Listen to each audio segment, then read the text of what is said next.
Divorcing my cheating husband, his ex-wife and him expect me to continue taking care of their kids as they both intrude in my house. My husband, 40 male, and I 34F have been married for 4 years. I came into my stepdaughter's, 16F, life when she was 10.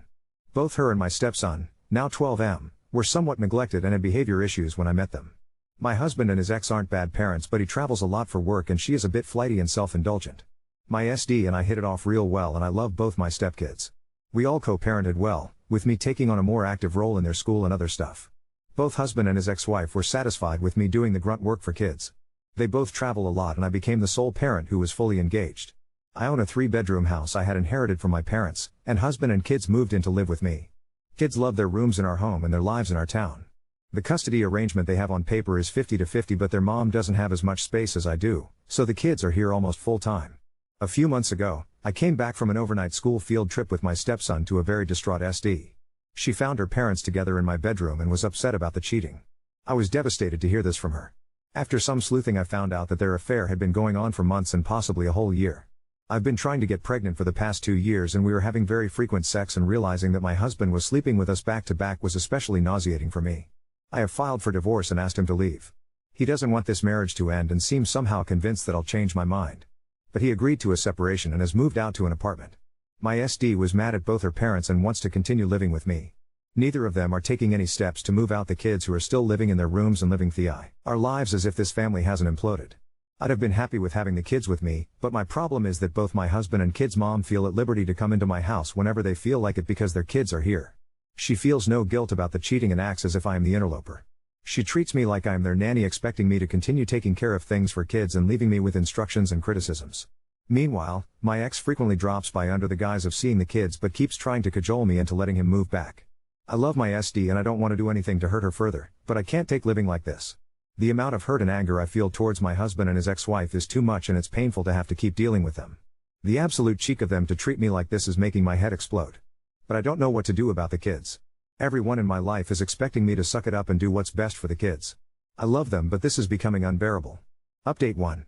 Following the advice given, I talked with different lawyers to see what I could do in this situation. What I found out wasn't very promising, and the lawyer retainer fee for a custody fight is too high. With the separation, my money situation is pretty tight and I couldn't afford to chase this issue legally. I've been stressed and working late these days. The day after I made the post, I was going to be late home and had asked SD to reheat the frozen lasagna I had made for dinner. When I arrived home, it was to both the kids having a meal with the ex and their mom. I'll call her M. M had decided to turn it into a family dinner and set out the food I made, on my formal dining table, with my nice dishes. She had created a pretty family moment with her and ex under my roof. I completely lost it at that point. I regret to say I behaved abominably, screaming at her and my ex and told them to get the hell out of my house. This happened in front of SS, who was pretty shocked. So far I had kept him out of most of this mess.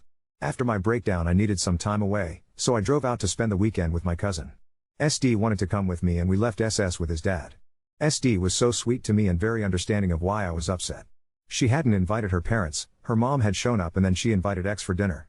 SD hadn't anticipated that I'd get this upset. Frankly, I am surprised too that I blew up like that. That's not the typical me. After we got back, I let M know that she shouldn't come over anymore, and if she did then I'll report her for trespassing. M didn't believe me and showed up to talk, and I lost it at her, and this time I did call the cops. They nicely asked her to leave and she did. SS was very upset at me for this.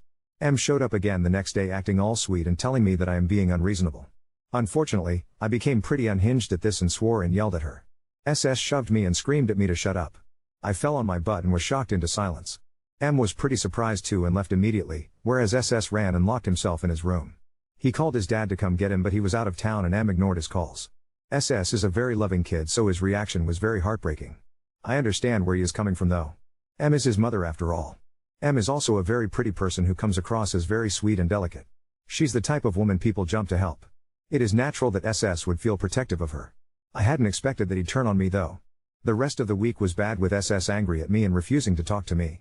When his dad got back in town, he came and got him. SS told him he didn't want to live with me anymore. A few days later, X wanted me to take back SS, but the kid didn't want to come back. I told X I will not force him, and X got pretty mad at me. He wanted me to fix the situation somehow. When I refused to make SS stay with me, X became pretty mean. He said a lot of ugly things, the worst being that he's relieved I didn't get pregnant because I'd make an awful mother. I was afraid of things turning out this way, but I've got X and M out of my house and that is a relief. SD is going to live with me till she moves out to college. X is struggling to find childcare for SS and is so angry at me that I think he'll not slow down the divorce anymore. I want to fix this with SS, but a big selfish part of me is afraid to do anything that'll bring his parents back in my life. I really don't understand M's actions and motivations in all this. She wanted to sleep with X and I had walked out of the picture and it was all hers. If she wanted her kids, it wasn't like there was anything I could do about that. If she didn't want her kids, I was already taking care of them. But she'd keep violating my boundaries with a smile on her face and be all surprised that I am not happy about this. Right now neither her nor X want to be the daily parent to SS, but he is angry at me enough that he doesn't want to choose me. I feel so crushed about that. Oop, I keep thinking about the dinner and I am so weirded out. Nobody is poor here, doing a family dinner isn't a hardship for anyone. Do this in your own home, or go to a restaurant, do anything, but why do it in my home? That just blows my mind. What are these guys thinking? SD is being great with me, but she's emotionally shut herself off from her family. She only calls her dad for money and she doesn't talk to her mom at all. Which isn't healthy either, but I don't know what to do about that now. She's ambitious and working hard for school and I am proud of her for that. My parents passed away a decade ago, but my aunt is nearby and X complained to her about me. I got lectured by her about how I should do better by my stepkids. I hate that he's bad-mouthing me to the few people in my life. Update 2. Nothing of consequence has happened on the legal front since my last post. Emotionally, it has been a lot of ups and downs. A lot of people messaged me suggesting that I should let SD go and it's not healthy to have her staying with me. That may be so on paper, but it's not something I want to do. I met X a few years after my parents' death. I was very close to them and they passed away one after the other. I suffered from a lot of depression from grieving. My boyfriend at that time dumped me and I lost a lot of friends. When we started dating, I was coming out of my sadness but was still very lonely. SD and I became each other's supports very quickly. She felt neglected by her parents and had resentment towards them and I suppose she loved the attention I gave her. I found her to be a loving kid and I liked bonding with her. SS and I were close too. While he loved his mom I did kinda assume that he was closer to me. One of the resentments that SD held against her parents was that they were uninterested and dismissive of her extracurriculars that led to her failing in some activities she was very passionate about. She's into a sport I was familiar with and I spend a lot of time training with her and taking her to her events and classes. She is very good at it now and it's going to be a source of scholarships for her and possibly get her into the college she is interested in. She is hardworking and ambitious and I want to support her as much as I can. She has promised to keep her parents out of our home and I hope she sticks with that till she leaves for college. X has been very angry and ranting at me in messages. I have stopped answering his calls and I don't reply to his emails. I've told him the only subject I'll discuss with him is divorce and only through my lawyer. So he's been bad-mouthing me to a lot of our mutual acquaintances. A couple of people have gently chided me for abandoning SS. One went so far as to say that women who become stepmoms should know what they are signing up for, and a real mother wouldn't leave her children. I am not good with conflict and haven't been able to respond properly. I've pretty much isolated myself from people so I don't have to listen to comments like these. M is still blocked by me and she hasn't made any more efforts to communicate with me and that is a huge relief. A week after the last post, Sil came down to see me. She lives 3 hours away so I was pretty apprehensive that she was going to drive down all the way over here to talk to me. I asked to meet in a restaurant and she agreed. I was also worried about talking to her because while she's been polite and nice with me, she was and still is M's friend. She told me X had urged her to talk to me about SS and she completely disagrees with him about that. She said I've been a great stepmom to SS but he's not my responsibility. X was honest with her about his affair and she supports me getting divorced. She said a lot of supportive things to me about moving on and looking after myself and also thanked me for taking care of SD still. That was nice, but then she went on to add that she wasn't surprised by the affair at all, she was surprised that X married me. She was like, you should have seen this coming. Though she didn't come out and say it, the insinuation was that M is so much better than me, she's prettier, more successful, more charming and X would jump on the chance to be with her. That was just great to hear, peachy. Though it's easy for me to accept now that I am not the smart one here because I didn't see it coming at all. I was happy and in love with my family. The upside to that meeting is that X has stopped harassing me. I haven't heard anything from him since and I think he has stopped talking about me to others too. I don't have anything on SS yet, though SD told me he's alright and waiting for summer vacation to start. A few of you said that M might have been interested in taking my house. I don't think so. She do, S alright by herself and has a good career. She has a rather spendy lifestyle and lives in a very fancy 2-bedroom apartment in the city, while my house is in a child-friendly but staid suburb. I hope things continue to be quiet because I need to get my head straight and focus on work or I may get fired. And my job is the one thing going for me right now. Oop, thank you. I keep tittering between anger and fear about my situation. When things go quiet it's mostly anger now. Update 3. We had a court date and the judge ordered mediation and put this off for a few more months. I was hoping this would be a wrap up, after all we don't have kids together and I want nothing from X. I didn't bring up custody for SD or SS and he didn't either. All I want is a divorce and to walk away with what I brought in, my house and my car. X isn't fighting for those, but he's still saying he doesn't want a divorce. WTH man. He's left me 2 messages asking to talk. I've ignored him. The mediation will be over Zoom, which to me sounds more comfortable than in-person meeting. SD and I are doing well living together. M is silent. Nothing from SS so far. Update 4. I am divorced. Papers are signed, judge has signed off, it's done. I am so relieved. I was scared that this would drag on for longer. The first mediation meeting was a shit show with X trying to talk at me that we should go through marriage counseling. The mediator was a very firm woman who kept the conversations in control though. We had a couple more mediation emails and he agreed to sign off. I was still nervous about how it'd go today, but X played nice and signed off on everything. A very nice surprise was that he voluntarily gave me our entire joint savings account. I was not expecting that. I had asked for half of it though, in reality he has put more in it than I did. I'd have been okay with taking just my portion, but he surprised me by giving me all the money. It was our emergency savings, so not a rich amount but a nice high 5-figure number. I am so relieved about it. Money had become tight with lawyer fees and changes and this helps. Emotionally also it made me feel better about myself. I may be wrong but my heart wants to read this as his acknowledging that he screwed me over and I deserve something back. Oop, thank you.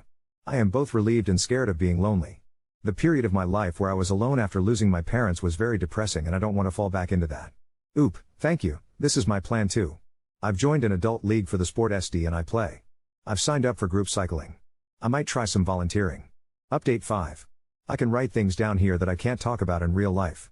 I am making a big show of being happy and social and carefree to people in real life, but honestly I am so damn miserable and sad. The first couple months I soldiered on out of pure spite and determination to remake myself, but it's devolving into sadness. I had been avoiding hearing anything about X or M, but SD has been having some issues and she vented to me how mad she's at her parents, mom mostly. X and M didn't last long, they were having fights and issues well before my divorce finalized. M immediately started dating someone else and from what I hear she's happy in this current relationship and is so into it she hasn't even met either of her kids in the past 2 months. Only video calls. X had to juggle a lot of things to adjust his work schedule and get dependable childcare for stepson. He's dating 2 now, a much younger woman. X and M used to co-parent well, but I guess I was the one really doing that because right now they hate each other and hardly ever talk. One would think that it'd make me happy, seeing them fall apart from each other, but it's only making me more angry. My life was ruined, the kids' happy home was destroyed, and for what? I miss my old life so much. A lot of it was a lie, but I was so happy and full of purpose. Then, I am just feeling lost right now. I have tried dating and have been on a lot of dates, but they have all been bad or wrong. People around me have been setting me up with divorced dads and no offense to them, but I can't do that again. I actually had one date which felt more like an interview for a nanny role. It made me so depressed. SD is doing great though and that brings me a lot of joy. I am little scared of the time, soon, when she'll move out and it'll be just me in this big house. I've talked to SS on the phone a couple of times. That boy has grown up and changed so much it feels like we were separated for years. He's going to come for a sleepover during the Halloween weekend and I am pretty excited about that. SD was going to babysit him at X's place while he travels, but I okayed having him with us since it's Halloween. Oop, sorry for the late response. I was in a depressed state and avoiding things for a while. I am much better now. Update 6. I had left this at a sad note a couple years ago and that doesn't feel right. I had stepped away from Reddit because I was getting quite a bit of negative messages. Some people making fun of me and calling me names. Most of you have been so amazing and helpful, but a few mean messages still got to me. My life has been good since then. I had stopped dating and gave up on online apps. I did well with making a few friends and staying busy with having an active life, a good career and hobbies. Eventually, I met my current partner on a hiking trip. My daughter has been a constant ray of sunshine in my life and we are very close. She introduces me to people as her adopted mom, lol, and I don't refer to her as step. She is doing great at college, she's growing into an awesome person and my home is her home when she visits from school. Things are a bit more complicated with my former stepson. He has been upfront that he doesn't want me as a parental figure in his life and is not interested in being close to me. Heck that. I still stay in touch with him, but as a distant friend. We exchange jokes and sometimes we 3 get together for dinner. He is in therapy for depression and anger issues, so I don't want to let go of him completely. Regarding the guy I am with now, this is by far the best romantic relationship of my life and I am very happy. I am pregnant now, 2nd trimester, and we are both excited. The pregnancy was unexpected but I am thrilled about it. I was trying so hard to get pregnant in my previous marriage and all that trying and medical interventions didn't help and now I am pregnant despite condoms. The relationship is still new and I am treading carefully. One of the best parts is that his family is amazing. His parents are very sweet and accepting people who already treat my daughter as their grandchild and are very excited about the baby. Oop, I am so happy these days, but also nervous about the pregnancy and a smidge scared of losing again. Then I also think that things didn't go how I had planned them but they worked out alright. I remember being scared of becoming a stepmom, but those kids turned out to be the best thing and they made me mom for life. I worry about my son, he is so cynical and unhappy for someone so young. Whether I am in his life or not, I want him to find his peace and be happy. Now second story. Foster parents kicked me out of the house, leaving me homeless and jobless at 18, after they stopped receiving the fostering allowance for me. I, 18 male, was told earlier today that I need to pack up and leave by the end of the week. I still feel in shock. I was removed from my biological family when I was 7 due to issues with my parents. I was then placed in foster care and then matched with a couple who I will call the Peters. It's not their real name, no matter how much I actually want to blast their real info I won't. The Peters were always really nice to me, and since I moved in when I was pretty young after a while I started to consider them my parents. I called them mom and dad.